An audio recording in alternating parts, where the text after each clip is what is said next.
Bienvenidos a su programa Desenlaces. Hoy tenemos como invitado a un politólogo, constituyente territorial por el Estado Falcón, miembro del Partido Socialista Unido de Venezuela, presidente de la Comisión de Economía de la Asamblea Nacional Constituyente. Si quiere interactuar con nuestro invitado, hágalo a través de la etiqueta Andrés Eloy Méndez en TVs. Bienvenido, hermano. Contento de estar aquí, Rodolfo. Gracias por estar aquí, de verdad que sí. Quiero que comencemos por algo que sin duda alguna ha tenido una repercusión internacional bastante importante, que es el tema del intento de golpe de Estado el pasado 30 de abril. Yo creo que no es que Venezuela ha sentido una solidaridad automática hacia el débil, sino que la gente realmente ha ido analizando la participación de la derecha venezolana, de la derecha internacional, del imperio norteamericano, y de alguna manera el mundo se ha dado cuenta de cuáles son los verdaderos intereses que hay detrás de este intento de golpe de Estado. Quisiera que me dieras tu opinión al respecto.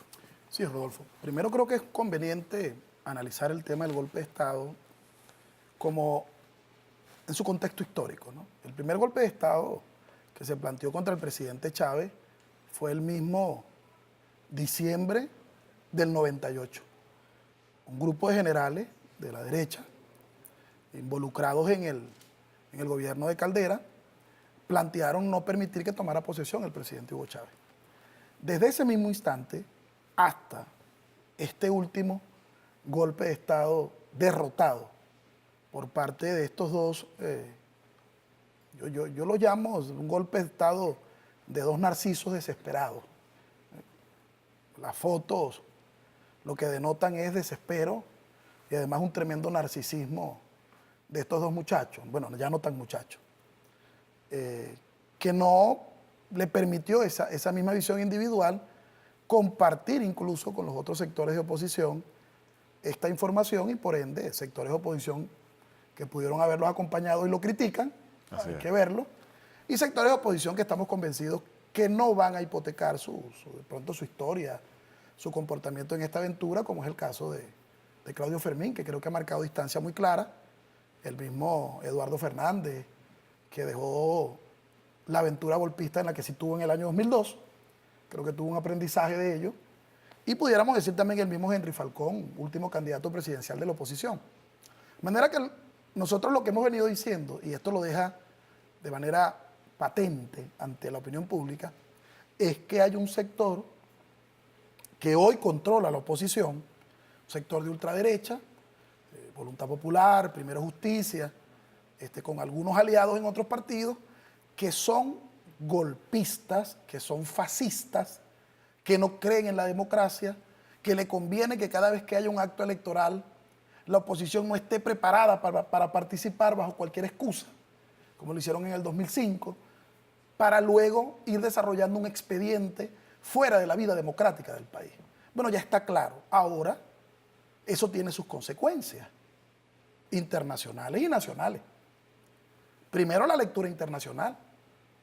Hasta gobiernos que en algún momento, bajo la presión de Estados Unidos, le hicieron carantoñas a la mamarrachada de la juramentación o autoproclamación de Guaidó, hoy empiezan a marcar distancia definitiva.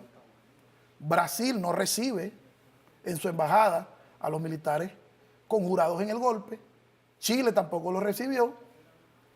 El chico bomba Leopoldo López se va a la embajada de España. La embajada de España, por la condición en particular que él está y por la legislación y el Tratado de Viena, no lo puede recibir como asilado, porque además es un penado que ahora tiene otros delitos acumulados. Así es. Bueno, lo que queda es que la vida democrática del país, la fortaleza de sus instituciones, respondan en consecuencia. Yo leía por ahí hace algunos años un autor que decía que el derecho a la sedición, el derecho a la rebelión, el derecho a la insurgencia, ninguna constitución lo puede proclamar, pero pareciera que está allí subyacente siempre. Pero el que lo ejerce entienda que si triunfa tendrá que establecer un nuevo orden jurídico, ya que rompió el anterior. Pero si fracasa, como de hecho pasó por la unión cívico-militar, por la voluntad de una fuerza armada antiimperialista, chavista, nucleada, y un pueblo muy consciente, pierde la insurrección, el golpe de Estado se derrota en pocas horas, bueno, los que perpetraron este golpe de Estado tienen que pagar a la luz del derecho y de la Constitución vigente. Ahora no se puede andar pidiendo tiempo. No era mentira, era jugando. Jugando con un fusil. Jugando, disparándole a los militares dentro de en este caso, del aeropuerto, conocido antes La Carlota, ahora nuestra gloriosa base Fuerza Aérea Francisco de Miranda. Le dispararon, los agredieron. Si hubiese sido la época de Betancur, Bueno, cuando él decía que no se podía recibir a alguien que disparara contra una guarnición militar con confites, textual lo decía. Incluso en ese discurso dijo, quedaron varios civiles tendidos y varios militares también. Así de fácil, ¿no? Aquí no quedó nadie tendido. No porque no hubiera golpe de Estado, no porque no hubiera una insurgencia burguesa patrocinada por la embajada norteamericana, con militares, un grupito que cayó en la tentación del dólar. No, sí lo hubo. Pero el presidente Maduro, nuestra dirección política dirigida por Diosdado Cabello Rondón y nuestro alto mando militar tuvieron un tratamiento honorable de evitar derramamiento de sangre. Como decía el presidente Maduro, por cada ametralladora que ellos tenían allí, nosotros teníamos 10.000. Y por cada espacio que ellos controlaban, nosotros controlábamos la inmensidad del territorio nacional y la conciencia y la ley. Sin embargo, la actitud fue una actitud honorable. Se fueron reduciendo, evitar derramamiento de sangre, porque aún en ejercicio de la traición y violación al Código Penal en traición a la patria, son venezolanos también los que estaban de aquel lado. Y hay que someterlos a la justicia y al imperio de la ley. Bueno, ya empezaron algunos diputados que se les allanó la inmunidad parlamentaria, como debe ser, como tiene que ser,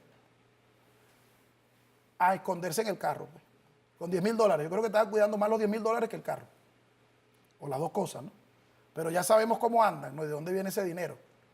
Ese dinero de pronto se lo da a la familia de Leopoldo, que se robó Citgo, o que se están robando monómeros en Colombia, o de lo que le pagan por prestarse a congelar 5.000 millones de euros para medicinas y alimentos que están en la banca europea y norteamericana. Bueno, ahí está el dinero. Parte de eso lo consiguió ahora el SEBIN cuando fueron a detener al flamante enflusado golpista que se fue al distribuidor Altamira a abrazar a Robin y Robin ahí, que estaban en su aventura asesina, violenta, de insurrección. Bueno, el Estado tiene que funcionar con todo el peso de la ley, e inclusive esto nos permite visualizar que la nueva Constitución tiene que quedar aún más fortalecida en cuanto a los delitos contra el Estado de Derecho y golpes de Estado, sobre todo en la materia de incautación de los bienes de los golpistas. Dale en el bolsillo donde le duelen, donde más le duele. Y por supuesto, la privación de libertad. Pero además hay algo, y con esto termino, Rodolfo, con tu permiso, este análisis, que tiene que ver con la gloria al vencedor y el honor al vencido. Tú cuando te embarcas en una aventura de este tipo puedes perder o ganar. Mi comandante Hugo Chávez el 4 de febrero del año 92 perdió, pero con honor. Asumo la responsabilidad de este movimiento bolivariano. Ustedes lo hicieron muy bien por allá. Nosotros aquí no pudimos controlar el poder. Para evitar más derramamiento de sangre, vamos a entregar las armas. Venezuela debe enrumbarse por un futuro distinto. Por ahora, nuestros objetivos no fueron logrados. Parafraseando al Chávez, que asume, y aquí estoy pues, vámonos, Payare, y aquellos en Yale, y él en Yare. ¿Qué tenía que hacer Leopoldo para parecerse? Si se quiso poner una cinta, por cierto, en esta chaqueta que se parece a la que cargaba, una cinta azul para emular a Chávez. Tenía que decirlo, y tenía que decirlo de pronto en su castellano enredado. El señor Guaidó, Juanito Alimaña, debió haber dicho: asumo la responsabilidad de este movimiento monroicista, movimiento coordinado por la Embajada de Estados Unidos, movimiento proimperialista. Por ahora no pudimos con las fuerzas bolivarianas y revolucionarias. Más adelante acumularemos fuerzas desde los principios norteamericanos, monroístas, OEA, etcétera, para seguir intentando tumbar a Maduro. Se lo hubiese visto mejor, porque es la verdad. ¿Para qué vas a salir como una ratica a correr entonces? A buscar una embajada, a dejar votados a los militares, como dejaron votados los de Cúcuta, dejar votados a los militares. Hay falta de honor Por eso Chávez decía, son la nada. Y son la nada porque no se pertenece, son enajenados mentales, hipotecados políticos, que no tienen nada que ofrecer que no sea entregarles a sus jefes en el norte las riquezas y la conducción de un país que decidió libérrimamente, con la conciencia de Hugo Chávez y nuestra doctrina militar, ser libres, soberanos, patriotas, autodeterminados para siempre, y hoy lo entiende así la comunidad internacional, que eso va en absoluta consonancia con la Carta Fundacional de las Naciones Unidas. Tengo dos preguntas antes de irnos al corte. La primera, pareciera que se ha querido sembrar la matriz de opinión a nivel internacional que la Fuerza Armada Nacional Bolivariana le intentó dar un golpe al presidente Nicolás Maduro. Quisiera que me dijera esa especie que ha salido en los medios internacionales, ha quedado demostrado, perfectamente comprobable, que fueron 2 o 3 o 5 efectivos militares porque los demás fueron engañados. Primer punto que quisiera que me aclararas allí. Y el segundo punto, unas palabras de Diosdado Cabello, que tildó de inepta la oposición, inclusive fueron recogidas por periodistas de CNN, porque tienen 20 años apoyados por el imperio más poderoso del mundo, el imperio norteamericano, y no han podido acabar con la revolución. Esas dos preguntas para irnos al corte. Bueno, la primera que voy a responder es en cuanto a la matriz que se trató de generar a nivel internacional. Tiene que ver con el desespero de estos dos narcisos. El desespero es producto de haber ofertado un apoyo de parte de la Fuerza Armada que no tienen, que es evidente,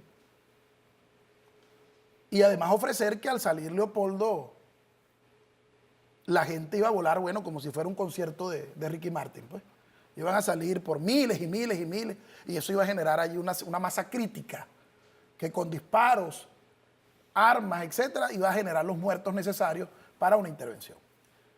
Bueno, ni gente, porque la misma oposición ya duda de ello, porque después de la primera mentira todo lo demás es duda, y la primera mentira fue estar parado ahí diciendo que estaban adentro de la Carlota y lo que estaban era atrás, perdón, al frente en el distribuidor. Nunca llegaron ni cerca. Lo que sí hicieron fue que dispararon cobardemente para allá, y de allá no se les respondió igual. Y segundo, esto tiene que ver con el desespero de ellos, de tratar de ofrecer a sus dueños, amos, en el norte cosas que no tienen. Aquí lo que sí quedó muy claro es que la Fuerza Armada Nacional, el pequeñísimo grupo que estaba reducido, quedó en evidencia. Por eso es bueno que las cosas pasen, porque si este señor Juanito Alimaña, Guaidó, lo hubiésemos agarrado hace unas semanas atrás, no hubiese salido este grupito de traidores. Lo mejor es lo que pasa. Terminamos de hacer una depuración y nos dimos cuenta que el 0,001 de la Fuerza Armada pudiera estar medianamente pensando en hacer algo con estos dos narcisos en apuros. Y en cuanto a la segunda pregunta... Diosdado Cabello los tildó de ineptos. Creo que fue muy decente, Diosdado. Bueno, los Estados Unidos están pasando por su peor conducción. Estados Unidos lo está conduciendo un energúmeno agresivo, acostumbrado a hacer negocios en Wall Street, en el negocio inmobiliario de la Gran Manzana, imponiéndose como un monopolio, agresivo, como siempre hemos visto al señor Trump. Pero es que esa es la verdadera cara del imperio. Esa es la verdadera cara, porque Obama con carita de santo sacó el decreto contra Venezuela como amenaza. Y para aquellos que quieren justificarse en la oposición que la crisis económica nuestra no tiene que ver con las sanciones, porque dicen que las sanciones apenas son de este año. Bueno, el decreto de Obama fue de 2014. En el 2015 arrancaron las sanciones contra PDVSA. Nosotros tenemos más de 4 años con el país bloqueado. Y sin embargo, la dignidad patriota está intacta y nuestros aliados en el mundo, en lo político, crecen, marcan distancia de ellos. Presidente que acaba de ganar en Panamá, pues, Nito, aquí él no es Nico, sino Nito, ya dijo que va a revisar su posición la posición de Panamá en el Grupo de Lima, porque es absurda. Igualmente revisar su posición frente al fulano reconocimiento de Juanito Alimaña, juramentado en una plaza del este de Caracas. Lo va a revisar, como seguramente lo tendrá que revisar el gobierno que llegue en Argentina a final de año, que creo que nada va a tener que ver con el señor Macri, que luce demacrado, muy demacrado, con el Fondo Monetario Internacional a su sazón. que lo advertimos. Es que incluso las contradicciones son tantas que en el mismo Brasil, el vicepresidente de Brasil y el alto mando militar, después que el señor Bolsonaro emitió un Twitter recibiendo a los militares y aupando lo que hizo, después salió el vicepresidente, que parece que es un hombre más serio, además que es un general del ejército brasileño, y dijo, fuera de aquí, sálganse de aquí, pero además, esto nada más puede tener una sola conclusión, porque cuando se da un golpe, o sale Maduro o cae preso Guaidó, no puede haber otra conclusión. Bueno, yo creo que esas contradicciones brotan producto de estar forzando mucho la barra y estar tratando de perfumar o de edulcorar un grupo que es terrorista, que es paramilitar, que no es democrático, que se apoya en enseñanzas y apoyos como las de Álvaro Uribe Vélez y que pretende imponernos a los venezolanos una agenda de violencia y además se vanaglorean de poder haber sancionado a Venezuela y haber hecho, por ejemplo, que este niño que murió recientemente no hubiese tenido un trasplante de médula o no podamos nosotros estabilizar el cambio por ahora por razones de disponibilidad de dólares. Eso es lo que hay en la oposición. Eso es lo que tenemos. Ahora, Andrés, una ñapa de 30 segundos. ¿Cómo evalúas tú la postura de Guaidó cuando dijo el 1 de mayo verán la marcha más grande en la historia? ¿Tú no crees que el mismo pueblo opositor castigó la aventura del golpe de Estado con una escuálida participación el 1 de mayo? 30 segundos. Lo que hicieron Guaidó Limaño y Leopoldo Golpe ese día desmovilizó, terminó de desmovilizar lo poquito que le quedaba después de muchas citas de embarques. Pues son los grandes embarcadores y carreros. Ahora ni siquiera se presentan. Pero cada cita fue un embarque. Ahora es peor porque ahora ni van. Así es. El Barquisimeto aquí. Pero sí tuvo algunas atribuciones de pitonizo que hay que reconocérselas. Porque el 1 de mayo hubo la mamá de la marcha porque hasta la abuela salió. Pero los chavistas, ratificando nuestro compromiso irreversiblemente soberano, antiimperialista, chavista, pero también reconociendo en esa marcha, como lo conversábamos con la gente, los cambios y las rectificaciones que tenemos que hacer para superar el bloqueo económico y crecernos en las dificultades. Así es. Nueva pausa. Al regreso quiero que hablemos sobre las jornadas que convocó el presidente Nicolás Maduro y el Congreso del partido. ¿Cómo no? Tú que has estado activo en esas actividades, quiero que nos des tu opinión al respecto. Andrés Eloy Méndez en TVs, la etiqueta con la que puede interactuar con nosotros a través de las redes sociales, Desenlaces TVs en Twitter, Desenlaces TVs en Instagram. No se aparten que ya venimos.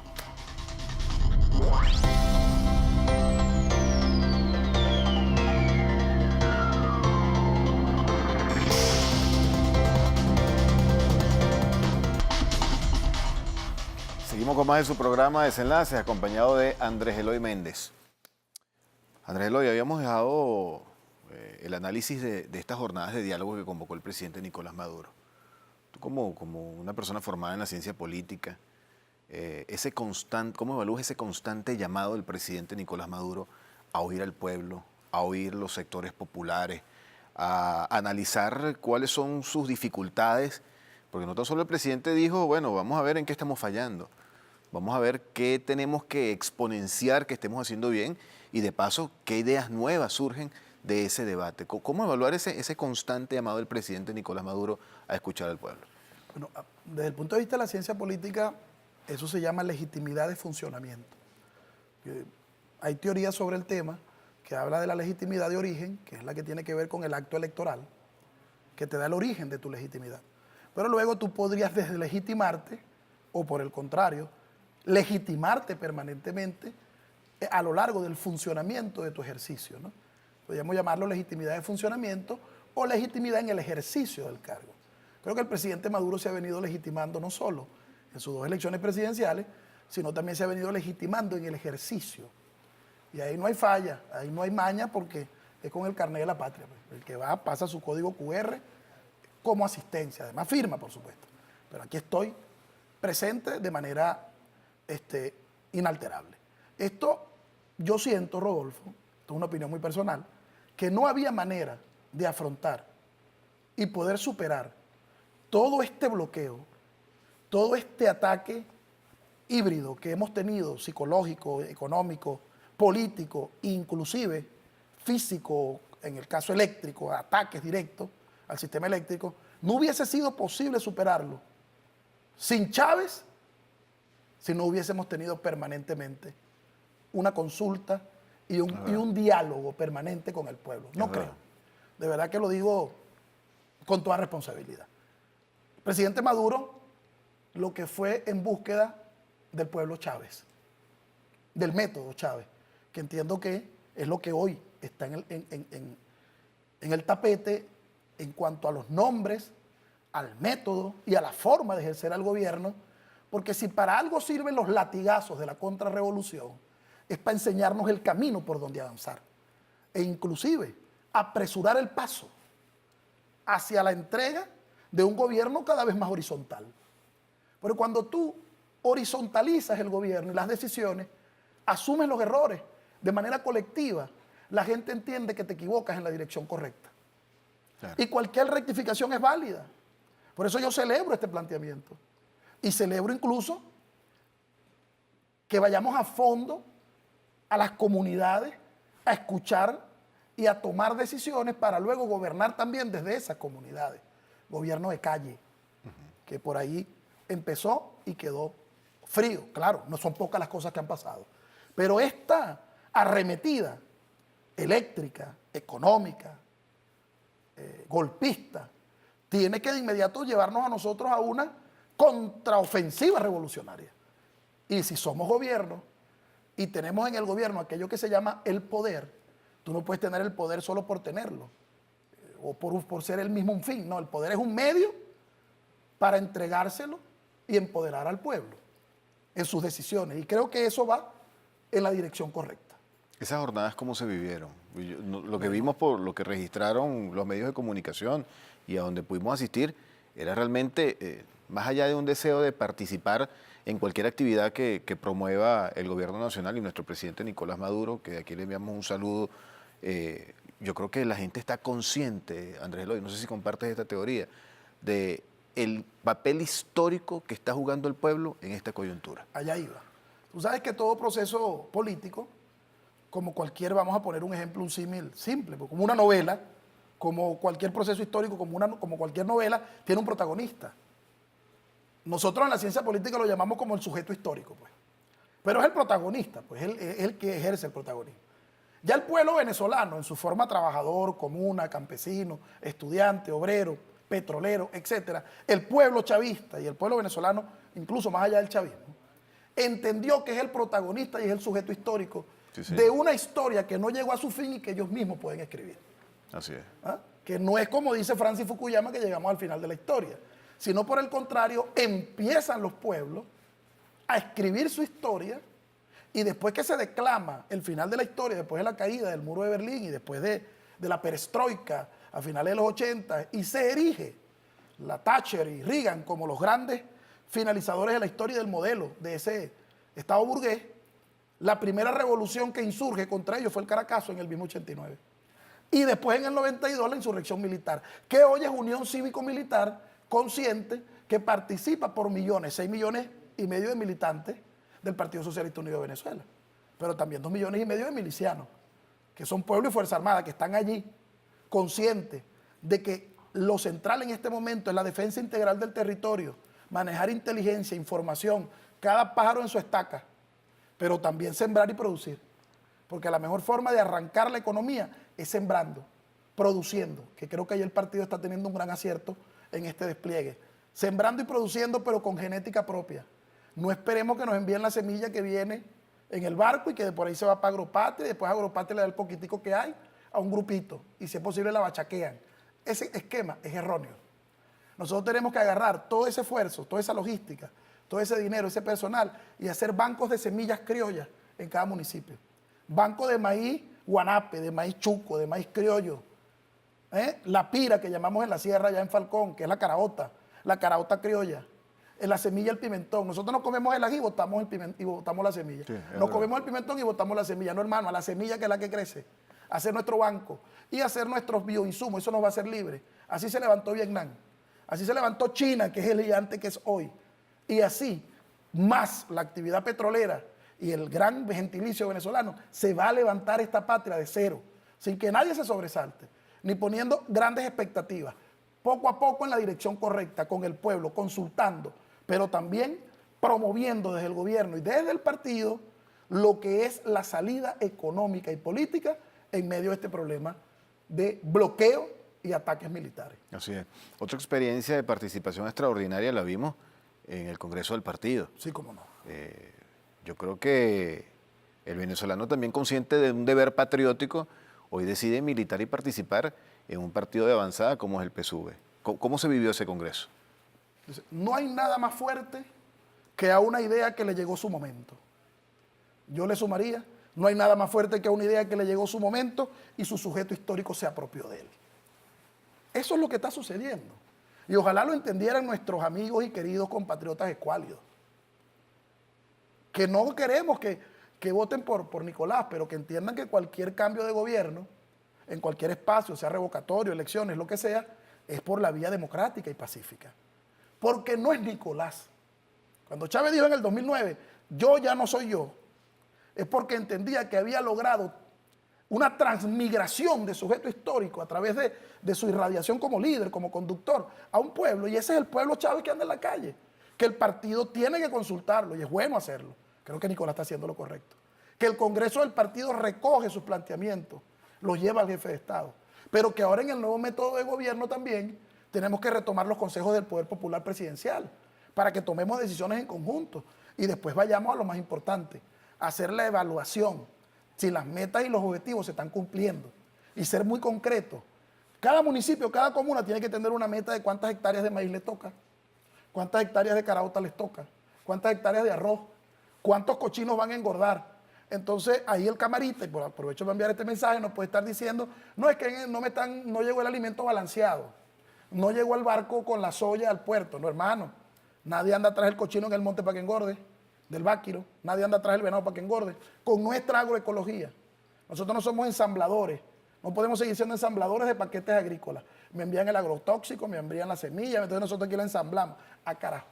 No, eso no es serio además. Claro. Nosotros tenemos que ir a un proceso de producción con nuestra agroecología, que es clave en la defensa integral militar, pero también es fundamental para alimentarnos y empezar a levantar el Producto Interno Bruto asociado a la actividad petrolera. Ese es el esquema. Y ahí el partido, con un sujeto histórico y con una idea que le llegó su momento, que es esto. Y es lo que vimos en el Congreso del partido, es lo que vemos el fin de semana en las consultas del Poder Popular, y es lo que también deben entender desde cualquier espacio de gobierno, valga ahí la autocrítica, cualquiera que quiera ejercer un cargo público, que se sienta picado de culebra, que se sienta cansado, que se sienta un poquito escuálido y que no pueda con el escuálido que lleva por dentro, entonces bueno, que se vaya a su casa, pues, porque los cargos públicos y los servidores públicos tienen que tener un altísimo compromiso revolucionario y tienen que ser chavistas, ¿vale? Andrés Eloy, el tema de la importancia del partido en esta coyuntura. Tú lo llamaste, me gustó ese término, una guerra híbrida. Ha tenido diferentes matices, económico, social, financiero, con el bloqueo a cantidades de recursos, eléctrico, actos terroristas, violencia en la calle. O sea, desaparecieron los alimentos, desaparecieron las medicinas, el tema de la inflación inducida, todas esas cosas que son componentes de esa guerra híbrida que tú la mencionaste, pero en esa coyuntura, en esta coyuntura de un ataque permanente y sistemático que hemos sufrido por el imperio norteamericano y la derecha apátrida venezolana, ¿cómo evaluar el rol del PSUV en este momento? El Partido Socialista Unido de Venezuela ha logrado trascender para lo cual fue creado. Pues sí. Nosotros teníamos al Movimiento Quinta República, del cual yo también fui militante, fundador de la juventud del partido en el año 98. ¿Ah? Nos incorporamos al llamado de Chávez. Pero el Partido Quinta República era como un río crecido. Era un aluvión, un talud de gente, pero sin direccionalidad ideológica. Y de hecho yo recuerdo que en cada elección nosotros salíamos a buscar testigos y miembros de comanditos, como lo llamamos en esa época. O sea, no había toda una estructura orgánica, y mucho menos con una versión como hoy lo tiene el PSUV, que no solamente tiene la versión electoral, sino que tiene los CLAP para la lucha diaria en la alimentación. Y ahora tiene también la milicia asociada a su estructura. Ojo, la milicia asociada a su estructura, nosotros no tenemos un partido de militantes militares, que por ahí trataron de imponer ese criterio, creo que fue tu homólogo de peinado, Vladimir Villegas, no espero que se vaya a molestar por eso, él se pone bravito conmigo, pero No, que esto es un partido cívico-militar. No. Nuestro partido es un partido civil, pero tenemos como doctrina la unión cívico-militar para la defensa de la revolución y de la patria, que es distinto. Porque el militar no puede inscribirse en un partido porque lo prohíbe la Constitución, pero sí puedes tener perfectamente una deliberación política y ejercer el voto, que es lo que le permitimos. Y eso tiene que quedar muy claro. Bueno, toda esa faceta la tiene el PSUV, el MBR no la tenía. Claro. ¿Qué te indica esto? Que la evolución histórica del PSUV, y sobre todo en su último quinquenio, pudiéramos hablar, los últimos 6 años de tantas dificultades, el PSUV lo que ha hecho es crecerse. En el 2015, cuando perdimos las elecciones a la Asamblea Nacional y reconocimos los resultados sin ningún empacho, yo perdí en mi circuito y perdimos, pues. No me iba a poner a llorar para ir a una plaza a autoproclamarme yo solo. No, perdiste, viejo. Bueno, yo recuerdo que en enero, febrero, de inmediato, cuando este señor, creo que ya octogenario, salió diciendo que en 6 meses salía de Maduro, el Partido Socialista lo que hizo fue hacer manifestaciones inmensas, y hasta los que no salieron a votar, bravos por no entender el ataque multidimensional económico del abastecimiento. Yo estaba para ese tiempo en la SUNDE, recuerdo. Bueno, tenían razones, pues, razones materiales específicas. Salieron después y el PSUV los convocó a grandes actos que vimos en Monagas, en Bolívar, en Falcón.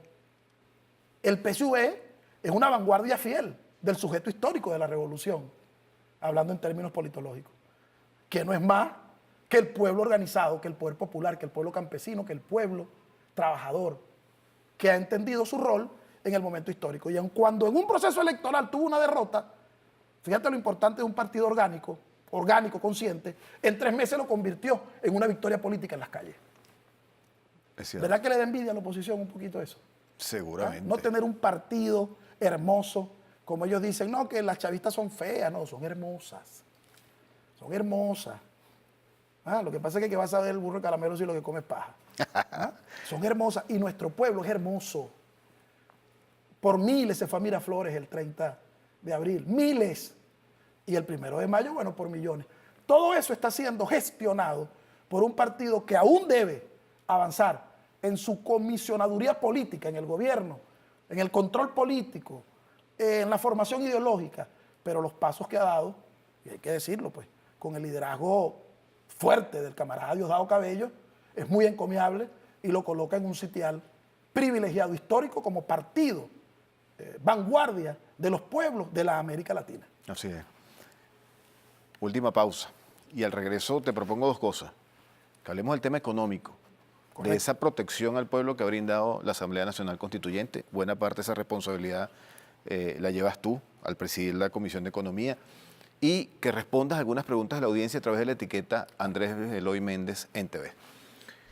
Interactúe con nosotros con esa etiqueta Andrés Eloy Méndez en TV a través de las redes sociales Desenlaces TV en Twitter y Desenlaces TV en Instagram. Ya venimos con la última parte de Desenlaces.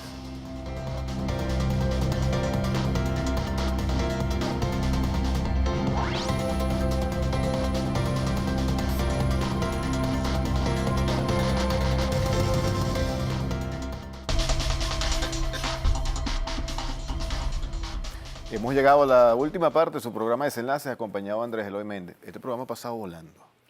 Exquisito programa, buen programa. Volando, de verdad.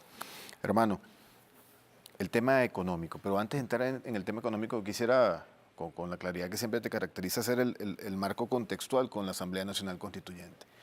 Así como mencionamos que el Partido Socialista Unido de Venezuela, que el Poder Popular se han convertido en vanguardia, en protagonismo de todo lo que ha logrado la revolución en favor del pueblo, no debemos subestimar el trabajo arduo que se ha venido realizando en la Asamblea Nacional Constituyente.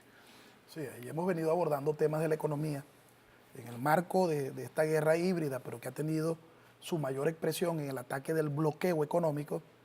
Bueno, empezar a buscar formas de que la economía venezolana, pasar de una economía adicta al dólar y que pudo haber tenido su época por precios del petróleo a buen nivel y que el ataque y no había bloqueo económico, Claro.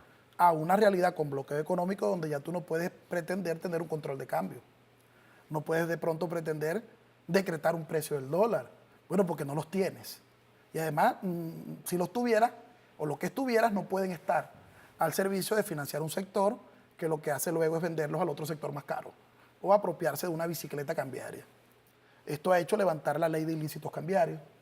Esto ha hecho aprobar nuevas legislaciones para el nuevo marco cambiario monetario. Por supuesto, con ello acompañamos la reconversión del cono monetario, que seguramente en adelante tendremos que seguir trabajando el tema. La disponibilidad de efectivos, la posibilidad incluso de tener una canasta de divisas distinta al dólar, también sobre ello legislando, y en estos momentos estamos revisando también lo que tiene que ver con la recaudación fiscal para ir atacando en el medio de la guerra, en el medio de la anomalía, ir atacando lo que es el déficit fiscal. Y ahí aprovecho para decir algo que he venido comentando. Los servicios públicos tenemos que pagarlos, no solamente por lo que puede contribuir a cerrar el déficit fiscal, sino porque además tenemos conciencia de usarlos más racionalmente, y segundo, que el que más tiene más paga. El Sambil no paga, por ejemplo, las industrias no pagan, el este de Caracas no paga, eso no tiene sentido. Claro. Y tú puedes tener una tarifa plana para la gente que, además de las consultas con las comunidades y con el partido, fíjate qué bonito salió una propuesta, que yo la cojo, me parece extraordinaria, del seno del pueblo, que los CLAP por calle cobren esa tarifa plana, la recauden y vayan y depositen para aumentar la efectividad del pago. Pero también eso permite que el CLAP, pagando algo justo, no como antes que tenías que pagarle al tío de María Corina, a Machado Zuluaga, que era el dueño de Nelca, la electricidad de Caracas, y un solo recibo quebraba la familia.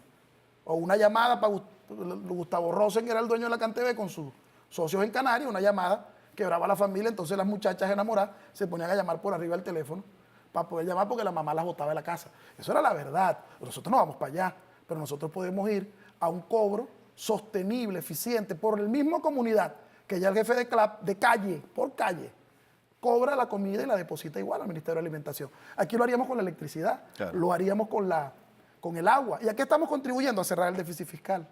¿A qué estamos contribuyendo? A que Corpoelep, las hidrológicas, tengan mejores vehículos, podamos comprar los cauchos, ganen unos salarios más dignos, tengan equipos mínimos para atender distribución, transformadores, etc. Pero además la conciencia del consumo. Y el que quiera consumir mucho porque tiene mucho dinero, porque vive en zonas privilegiadas, bueno, hermano, que pague, que más tiene, más paga.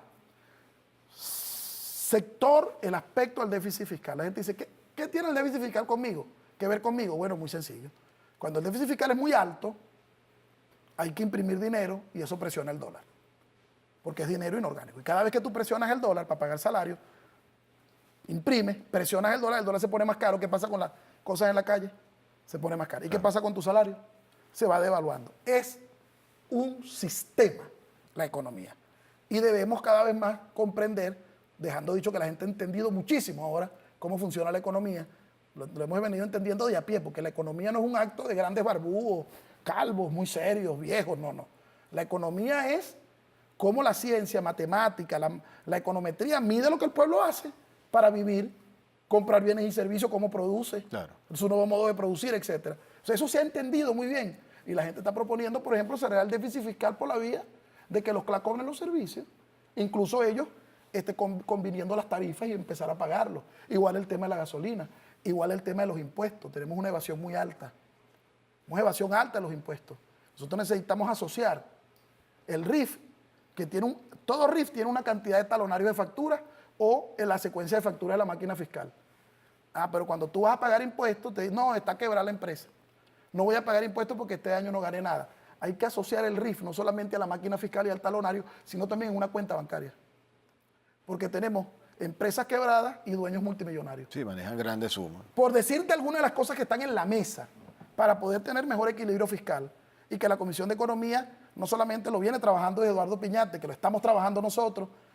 Hace unos días tuve una reunión de horas con el presidente del Banco Central de Venezuela, también con el ministro Soteldo, con Tarek El Aizami, conversando estos temas para que la constituyente sirva como mecanismo no solamente de contener la violencia, de blindar el Estado de Derecho y la institucionalidad, sino también de construir los mecanismos legales, constitucionales, etcétera, para adaptar la economía a la nueva realidad frente al bloqueo y empezar a mirar a nuevos ciclos de intercambio financiero, monetario, naviero, logístico, bancario con Euroasia, y dejar de mirar tanto para acá, donde lo que nos han dado es perfidia.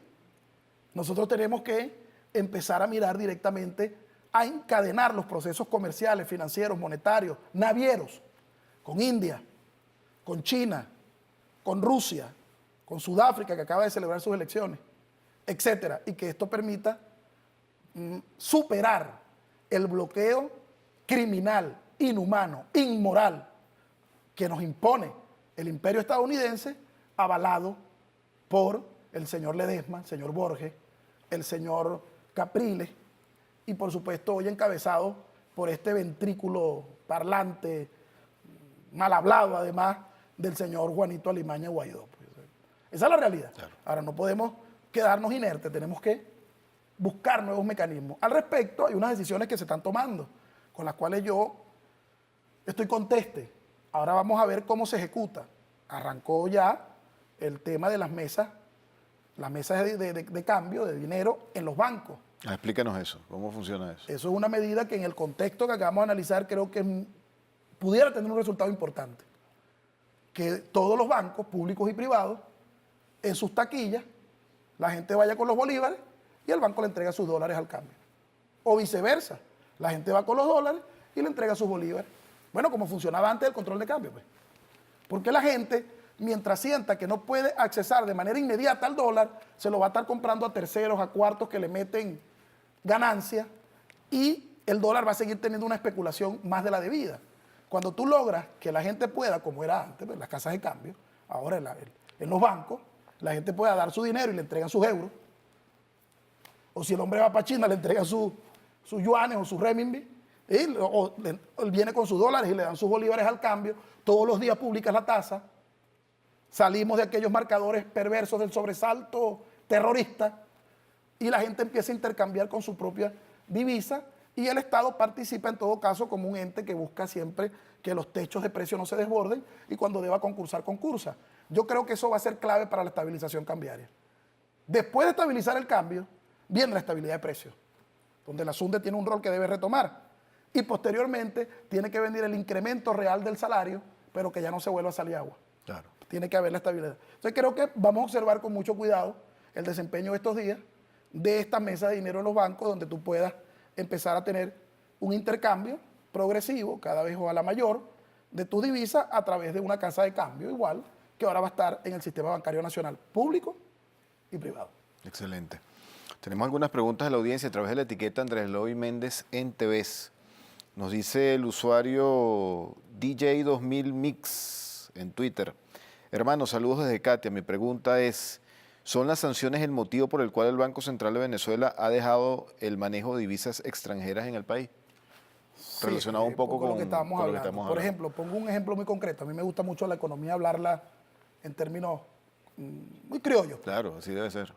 El presidente del Banco Central se llama Calixto José Ortega y él dispone de la movilidad de activos del país en el extranjero, con el Banco Central de Inglaterra, el Banco Central de Estados Unidos, el Banco Central de Italia, etc. Y ellos tienen posesión de dinero nuestro en divisa y también tienen posesión de oro.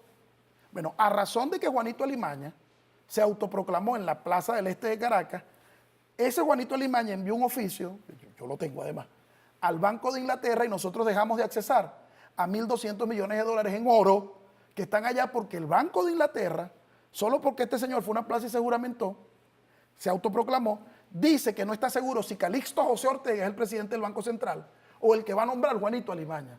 Por tanto, entonces ellos se van a quedar con el oro y no los van a cuidar. Ejemplo 1. Y así también con cantidad de dinero que nosotros hemos pagado como a la empresa Euroclear o como a otras empresas europeas que dicen que se van a quedar con el dinero porque no saben quién es el presidente del Banco Central. Eso hace que el Banco Central disponga de menos activos convertibles en divisa y por ende esto incide por supuesto en la realidad cambiaria. Ellos lo saben, porque el daño, la arquitectura del daño que le están haciendo a la economía venezolana es más dura de la que le hicieron a Cuba y la que le hicieron a Irán. Irán tiene abierto un banco en París, el Bank Islamic de Irán está abierto, nosotros nos cerraron todas las corresponsalías inclusive, no solamente los bancos que pudieran ser nuestros, sino que se juntaran con nosotros. Una situación brutal, complaciendo al señor Guaidó, Leopoldo, porque entonces ellos dicen que van a hacer sufrir al pueblo venezolano hasta que vote por ellos. Eso que mencionas, echa por tierra lo que ellos han querido hacer ver a nivel internacional, inclusive a nivel nacional le han dado fuerza a esa matriz de opinión, que las sanciones del gobierno del Imperio Norteamericano y del resto de los países que secundan al Imperio Norteamericano son a individuos y no al país. Eso es algo que es mentira. Y tan mentira es que ahorita hoy, el señor Lorenzo Mendoza, pues, el copetudo mayor, va a pagar él con su dinero a comprar un barco para traer insumos a la empresa que no le voy a hacer cuña. No tiene cómo pagarlo. Pregúntenle, pues. Los retos que le pregunten.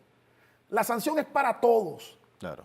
La sanción la estamos viviendo todos. Claro. Y aquí voy a aprovechar para alertar. La empresa Visa, Mastercard, en el caso de tarjetas de crédito, y la empresa y Maestro, en el caso de las tarjetas de débito, ya fueron amenazadas por el Departamento del Tesoro norteamericano para que no operen en Venezuela. Esto es para pretender ahora, bajo nuevas sanciones pedidas por esta gente, seguir apretando con las sanciones de que la gente no tenga modos de pago a través del plástico y las claves. Bueno, para ello, yo hago una alerta de acá, que además ya se viene trabajando en esa dirección. Hay que evolucionar y aprovechar esta circunstancia para evolucionar definitivamente al biopago. Que la gente le roban la tarjeta, entonces se la pasan por allá. Y se saben la clave, se la pasan por allá. Bueno, aquí tendrán que quitarle el dedo. Pues. La gente paga aquí de una vez, y esta es la identificación, claro. Y de una vez sale cuenta corriente, cuenta de ahorro, con qué quiere pagar. Usted decide, paga, murió la flor. ¿Pero le van a quitar la Visa y la Master nada más a los chavistas o...? Mira, yo creo que los que van a sufrir más son los escuálidos, los opositores. Porque el opositor, mira, no hay una vaina que le guste más a un opositor que un Orinoco, que una casa de Chávez. ¿Ah? Y ahora un clavo, bueno, pelean y todo. Pero en este caso la medida va diseñada para un sector que mayoritariamente es clase alta y clase media. Y es donde ellos ahí tienen sus seguidores. ¿Buscando qué? Bueno, buscando de que la gente, por la vía de la presión, entonces le entregue a Leopoldito o a Guaidoicito, le entreguen Venezuela para que ellos se lo entreguen a Donald Troncito. Así es. Porque entonces hay que complacerlos, pues, porque es la forma. Bueno, yo creo que el pueblo venezolano está muy consciente y nosotros debemos seguir siendo cada vez más audaces en las medidas económicas y construyendo nuestra nueva arquitectura y empezar a marchar con pies propios, con nuestra propia agroecología, nuestra propia economía, a construir nuestro propio sistema económico. Así es. Tengo otra pregunta aquí de la audiencia. @Jabu41. ¿Cuándo la Asamblea Nacional Constituyente pondrá tras las rejas a Guaidó, López y sus esbirros? No pueden seguir alterando el orden público las veces que quieran. Es un clamor del pueblo. Nosotros hicimos lo que tocaba, allanarle la inmunidad. A veces la gente entiende que el allanamiento es allanar la casa. No, en el caso de la inmunidad, cuando se habla de allanamiento, se habla de poner llano. O sea, de poner igual a los demás. Pasa que el término, el neologismo se vino así y nosotros hablamos de allanamiento. Pero en verdad lo que estamos es quitándole un beneficio y poniéndolo llano, igual que cualquier otro justiciable, ante la ley. Eso es lo que nos toca, por omisión de la Asamblea en desacato. Ya lo hicimos, vienen otros más. Y entiendo que ya los cuerpos de seguridad, en función a las instrucciones de la Fiscalía y del Tribunal, han venido ejecutando el debido proceso judicial con sus debidas garantías. Y por ahí andan unos corriendo y otros descontrolados con los esfínteres. Escondidos en los carros. Nos dice Alejandro Pont 14. Saludos, el pasado 30 de abril amanecimos de golpe. ¿Creen que la oposición vuelva a tomar las riendas de un segundo golpe? ¿Estamos preparados para afrontarlo? Yo creo que sí. Yo creo que el pueblo está más alerta que nunca. Ya aquí no es que cada 11 tiene un 13, aquí cada 30 tiene un 30 y el día que sea es el mismo día. La Fuerza Armada muy consciente, pero no podemos descartar, y lamentablemente debemos decirlo, cualquier acción de violencia, cualquier acción foquista, cualquier acto terrorista, de pronto ahora no contra la electricidad, sino contra otra infraestructura vital de la vida nacional, porque estos señores habitúan a hacer eso con ejércitos mercenarios, incluso a veces contratan hasta la delincuencia organizada. Sobre eso Francisco Amelias tiene una tesis muy interesante que vale la pena revisarla. Todo el mundo atento, todo el mundo hoy es guardián de la democracia, pero también de la soberanía y por ende de la dignidad de un pueblo que ha decidido ser libre y hacerse respetar además en el marco del derecho internacional, en el concierto de las naciones. Hermano, agradecido, de verdad que sí. A ti. Agradecido también con todos ustedes por la interacción que han tenido en las redes sociales de Desenlaces TV en Twitter y de Desenlaces TV en Instagram con la etiqueta Andrés Eloy Méndez en TV. Andrés Eloy, hay que hacer otro programa. Siempre. De antemano ya te comprometo aquí. Listo. Porque esto se quedó corto. Pero bueno. Pero bueno, ¿verdad que sí? Sí, señores, agradecido por todos sus comentarios, por la interacción en nuestras redes. Toda historia tiene su desenlace y el desenlace de esta historia lo vimos en la mano de Andrés Eloy Méndez, presidente de la Comisión de Economía de la Asamblea Nacional Constituyente. Nos vemos en una próxima entrega. Agradecido.